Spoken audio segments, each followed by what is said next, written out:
લોકસભામાં વિપક્ષ નેતા અને સાંસદ રાહુલ ગાંધી 4 મહિનામાં ચોથી વાર ગુજરાત મુલાકાતે આવ્યા છે। આણંદમાં નવનિયુક્ત જિલ્લા પ્રમુખો માટે યોજાનારી પ્રશિક્ષણ શિબિરમાં રાહુલ ગાંધી હાજર રહેશે।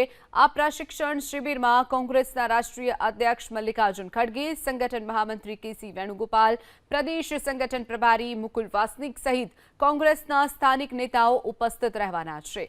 એક દિવસના ગુજરાત પ્રવાસ દરમિયાન રાહુલ ગાંધી રાજ્યના दूध संघों साथे जोड़ायेला सभासदों साथे पण संवाद करवाना छे।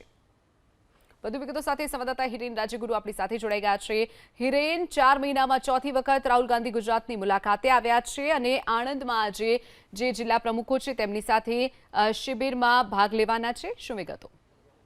જો સૌથી મહત્વપૂર્ણ બાબત એ છે કે કોંગ્રેસ માટે હવે ફોકસ એ ગુજરાત થયું છે। 2027ની લોકસભા અને ત્યારબાદ માફ કરજો 2027ની ગુજરાત વિધાનસભા અને ત્યારબાદ 2029માં યોજાનાર લોકસભાની ચૂંટણીનું અત્યારે કેન્દ્ર કોંગ્રેસે ગુજરાત બનાવ્યું છે। સંગઠન સર્જનની શરૂઆત કોંગ્રેસે ગુજરાતથી કરી અને ત્યારબાદ તેના ભાગરૂપે આજે નવા વરાયેલા જિલ્લા પ્રમુખ અને શહેર પ્રમુખનો પ્રશિક્ષણ તાલીમ શિબિર આજથી શરૂ થઈ છે।